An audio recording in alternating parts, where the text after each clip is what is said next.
प्रभु वो देखिए। क्यों नहीं जाएगा भाई, ये राजनीति है, पॉलिटिकल पार्टी है। अगर हम अपनी ताकत नहीं दिखाएं तो क्या होंगे। मैं इतनी किसकी हड्डी में जान है कि रोज भाई बैरिकेडिंग फलांग लोगे? कौन कर लेगा? अगस्त 2024 शेख हसीना बांग्लादेश, इसी प्रदर्शन की वजह से उनको भी झोला उठाकर आना पड़ा। आप भारत को बांग्लादेश और श्रीलंका बनाने की बात कर रहे हैं। हम बांग्लादेश बनने का श्राप दे रहे हैं अपने देश को। चिरकुट चुनाव के लिए हम ऐसा दुआ दें कि भारत बांग्लादेश हो जाए। अगर वो दंगल पे नहीं रहेंगे, अरे हार मानेंगे तो दंगल में जाके मानेंगे, फिर तो घर बैठ जाओ। सलमान का मैदान से हट जाए, कैसा सुझाव दे रहे हो? जिस क्षण भारत के विपक्ष ने सामूहिक त्यागपत्र दिया, उसी क्षण से राजीव गांधी हर घंटे की रफ्तार से डिक्लाइन किए और अंत में गाड़ी ब्रेक फेल होकर गड्ढे में गई कि नहीं गई? कहां के चक्रों पड़े महाराज। यह भी सच है कि टीएन शेषन राज शर्मा की पार्टी से चुनाव भी लड़े, वो राजीव गांधी की स्टाफ में थे, ये तो थे, वो चुनाव भी लड़े थे। बोलो सियावर रामचंद्र की जय। पंचम अध्याय समाप्त, पंजीरी ले घर जाओ। हमारे यार इसे थितराई क्यों करते हो? प्राइवेट जेट खरीदा जा सकता है उड़ने के लिए, लेकिन प्राइवेट चुनाव आयोग तो नहीं बन सकता ना। बोले लाओ ससुर अपना ही बना ले, कहां चक्कर में पड़े, मिलने का समय मांगे, अपने बना लेंगे। हेलो नमस्कार, जय हिंद, वंदे मातरम और मेरे सभी भाई बहनों को जय श्री राम दोस्तों। एंड आप देख रहे हैं कृष्णा डिबेट तड़का। और आज की डिबेट होने वाली है कांग्रेस पार्टी के प्रवक्ता राज शर्मा, समाजवादी पार्टी के प्रवक्ता अशोक यादव और वरिष्ठ पत्रकार अमिताभ अग्निहोत्री के बीच। दोस्तों, इलेक्शन कमीशन ऑफ इंडिया पर राहुल गांधी द्वारा लगाए गए आरोपों को लेकर डिबेट है। तो दोस्तों, वीडियो बहुत मजेदार होने वाली है, एंड तक जरूर देखना।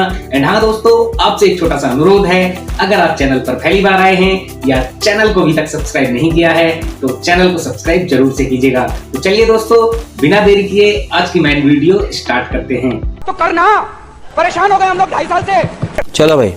चुनाव आयोग ने 30 सांसदों को कहा कि आप आइए, मोस्ट वेलकम। दिल्ली पुलिस के अधिकारियों ने बाकायदा लाउड स्पीकर पर इस बात का अनाउंसमेंट किया कि आप लोग 30 लोग तय कर लीजिए, जो ज्ञापन देना चाहते हैं हम आपको चुनाव आयोग के दफ्तर ले जाएंगे। चुनाव आयोग ने कहा कि 30 लोगों को अनुमति है, आइए हम स्वागत करते हैं, करेंगे। फिर ये क्यों बोले ना 300 जाएंगे? तो 300 लोग तो विमर्श में शामिल नहीं होंगे, वो तो नारे लगा सकते हैं। 300 लोग ऐसा तो है नहीं कि वहां गंभीर चर्चा में शामिल हो जाएंगे। 30 लोगों के लिए जब अनुमति थी, और मैंने कांग्रेस को सुना, जयराम रमेश कह रहे थे कि हम तो ज्ञापन देना चाहते थे, हमें ज्ञापन देने की अनुमति नहीं दी गई। 30 लोग ज्ञापन लेके आए, चाय पिए, कॉफी पिए, चर्चा करें और जाएं। इसको मानने में क्या दिक्कत थी? या एक मैसेजिंग करनी थी कि ना थोड़ा गाड़ी हो, थोड़ी झूमा झटकी हो, थोड़ा लटका झटका हो, है थोड़ा पानी हो, वो बैरिकेडिंग हो, पुलिस हो, ताकि विजुअल अच्छे बने। फिल्मों में डाला जाता है ना जैसे मसाला, वैसे पॉलिटिक्स में भी डाला जाता है। ये बड़ी अच्छी बात कही आप। जी। मैं आंख से आंख मिला के कहता हूं, मुझे ज्ञापन देने में, मैंने ज्ञापन हजारों बार दिए, मैं रोड पे ज्ञापन देता हूं, मुझे पता है कैसे होता है। ओपी भाई नहीं समझेंगे इस बात को, हम भी जाते हैं ज्ञापन देने। जैसे मैं उसी बात पे आ रहा हूं डायरेक्ट कि 30 बुलाए थे, 300 क्यों जा रहे? बात ये होती है, हम भी जाते हैं ज्ञापन लेके, 60 70 80 आदमी होते हैं, गेट बंद हो जाता है, कोई नहीं कुछ होता है। एलआईयू आती है, वो कहती है भाई 20 आदमी मिल सकते हैं, 5 आदमी मिल सकते हैं, 5 अंदर जाते हैं। क्या चुनाव आयोग ने यह कहा था 300 रोड में नहीं चल सकते? और 300 वो जो आधे भारत का रिप्रेजेंटेशन कर रहे हैं, 300 वो लोग थे, ये कोई अरे गहरे नहीं थे, मेरे और ओपी जैसे छोटे नेता नहीं थे। उनको जान, हाँ गलत कब होते, वो चुनाव आयोग के अंदर घुस जाते, 30 से 30 जाते। और ये ज्ञापन देने में होता भी ऐसी है, और शक्ति दिखाना हर कोई चाहता। क्यों नहीं जाएगा भाई, ये राजनीति है, पॉलिटिकल पार्टी है। अगर हम अपनी ताकत नहीं दिखाएं तो क्या होंगे? मैं कहता हूं इसमें कुछ नहीं गलत है, चुनाव आयोग गलत है। क्या जा रहा है? अच्छा बताइए, आप ही के सब क्या जा रहा है चुनाव आयोग का? वो कहते गलती सुधार लेते, नहीं होती बता देते, मतलब कमाओगे नहीं, हट तो किसी की नहीं चलेगी ना। यहां पे हम 4 लोग बैठे हैं, हमारी हट धर्मिता नहीं चलेगी। मेरा सबमिशन ये, फिर क्या होगा भाई? कोई तारीख तो आएगी। अभी बता। इतने किसके हड्डी में जान है कि रोज भाई बैरिकेडिंग फलांग लोगे? कौन कर लेगा? अभी मैं अरे खिंच गई फोटो, हो बन गया वीडियो, कितना बनाओगे? 2-4-6 दिन में अच्छे तंबू उखड़ जाते हैं। अन्ना का उखड़ गया था। नहीं। फिर क्या करेंगे? क्या अपना चुनाव आयोग बनेगा? कि भाई कांग्रेस वाले अपना बना ले, सपा वाले अपना? इसमें कोई दमी नहीं है। ये तो सरकार का है, सरकार कौन बना लेगा अपना? अच्छा बताइए, वही कौन मैं बना पूछ रहा लेगा हूं। ये फिर चुनाव क्या आयोग? होगा अंततः? क्या होगा? ये सवाल गर्भ में छुपा है कि जैसे एक बच्चा होता है, बेटा होगा या बेटी होगी, इसका रिजल्ट आज लोगे तो गलत हो जाएगा। सालन में चप्पल लगेगी 4 बाह में भी और तो में भी। बेटी चौथ को जब देखा जब हवाबाजी हवाबाजी। राज भाई, ये आंदोलन, ये धरना प्रदर्शन ठीक है, ये तात्कालिक रूप से उत्प्रेरक का काम करता है, थोड़ा जुम्बिश होती है राजनीति के शरीर में। लेकिन इस देश में एक ही बार बड़ा निर्णय लिया गया, उससे पहले कभी नहीं लिया गया, न उसके बाद लिया गया। राजीव गांधी बोफोर्स में इन्वॉल्व हैं, विपक्ष ने ऐसा माना। बी शंकरानंद के चेयरमैनशिप में जेपीसी बनी, उसकी रिपोर्ट आई, रिपोर्ट में घोर माठा कर दिया कांग्रेस ने, बहुमत उनका था। विपक्ष ने उनकी रिपोर्ट को चिंदी चिंदी करके हाउस में ऐसे उछाल दिया और एंटायर अपोजिशन ने इस्तीफा दे दिया। नावेद बाबू समझ रहे? इतनी हिम्मत जुटाओ तो आज वाला काम नहीं करने की जरूरत ही नहीं थी।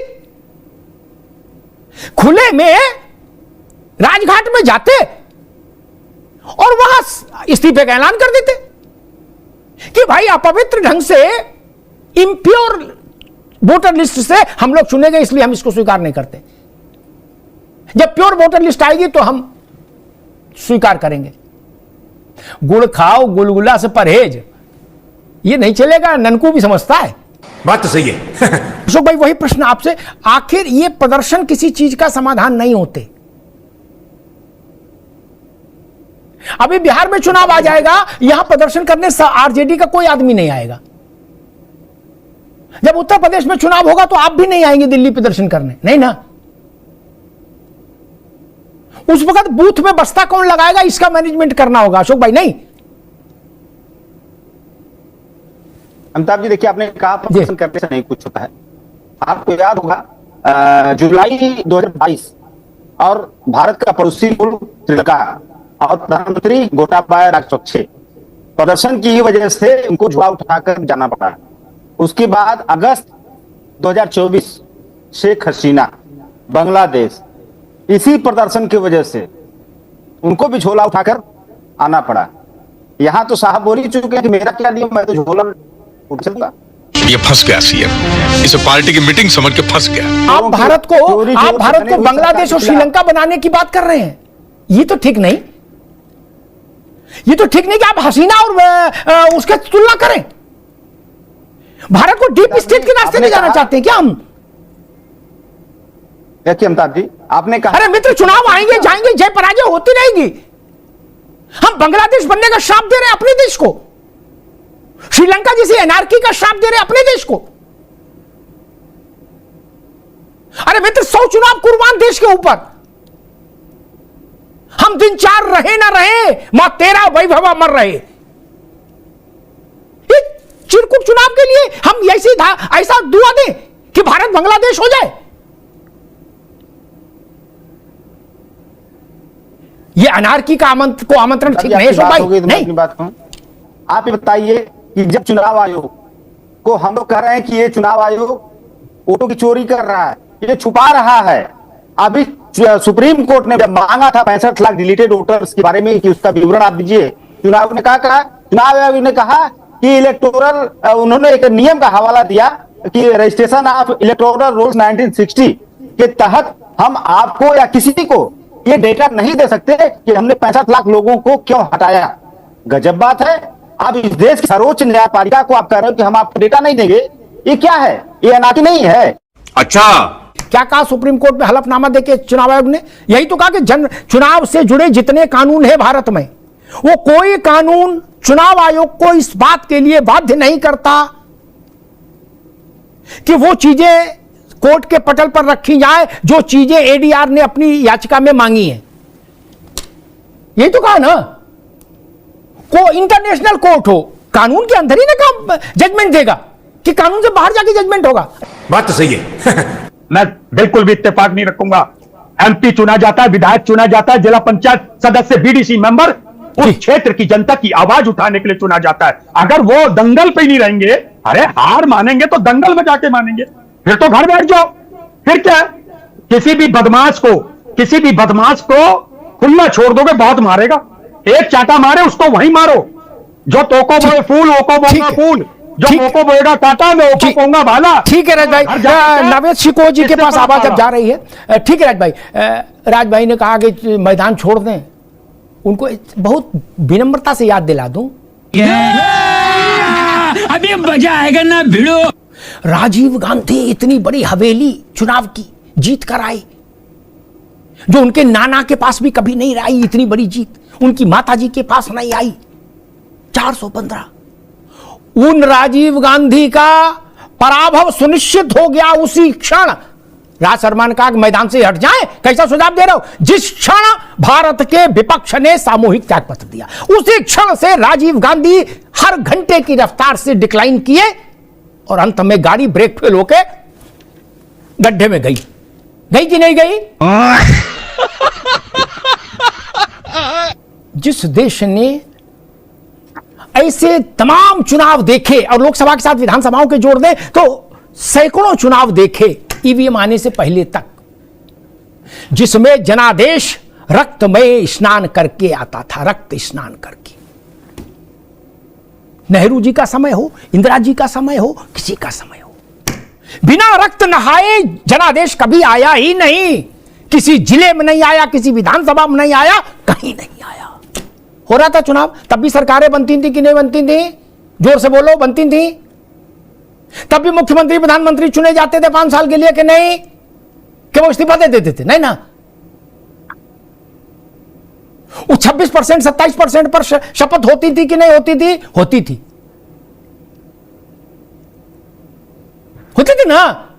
खेत में बकसिया पाई जाती थी कि नहीं?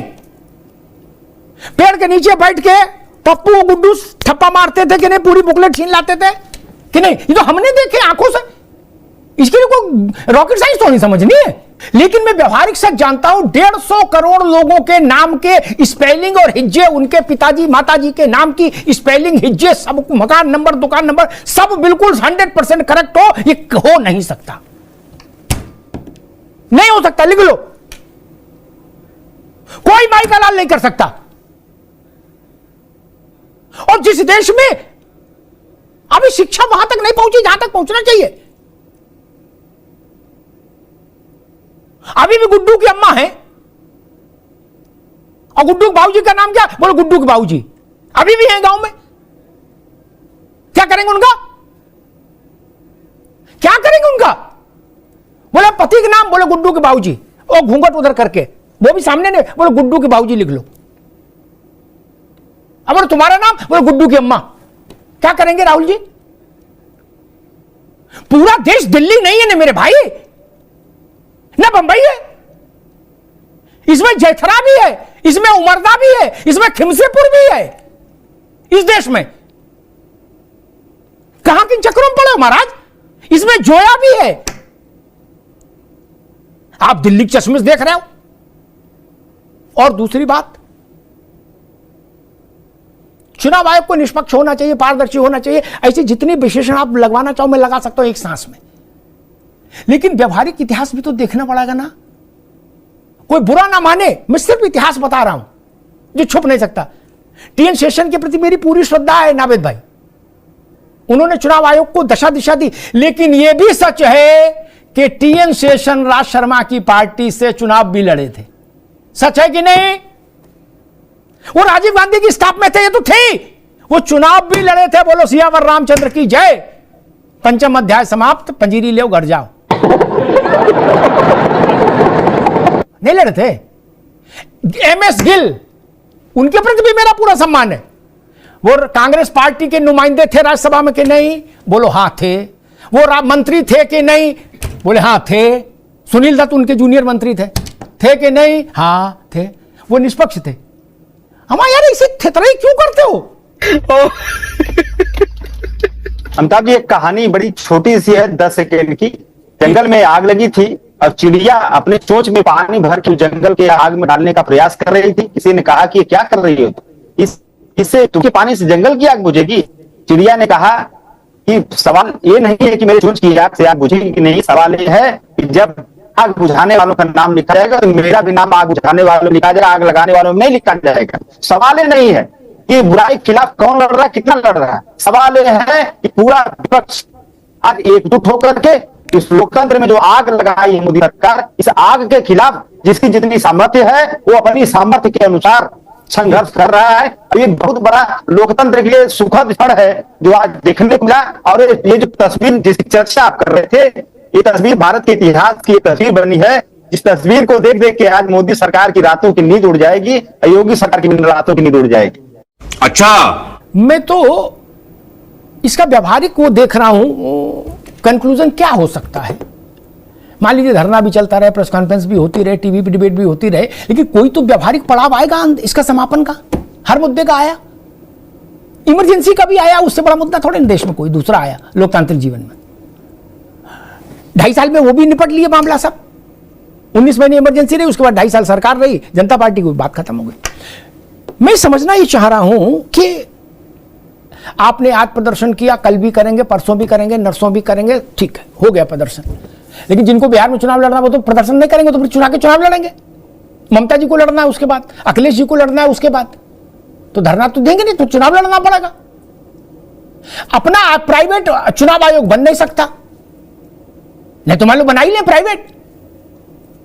प्राइवेट जेट खरीदा जा सकता है उड़ने के लिए, लेकिन प्राइवेट चुनाव आयोग तो नहीं बन सकता ना।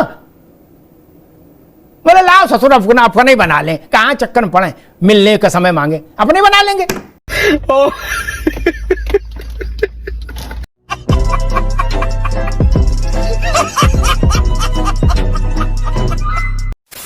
आई होप डिबेट आपको जरूर पसंद आई होगी। और हाँ दोस्तों, वीडियो एंड तक देखने के लिए बहुत बहुत धन्यवाद। इस डिबेट के बारे में आपकी क्या राय है कमेंट करके जरूर से जाइएगा।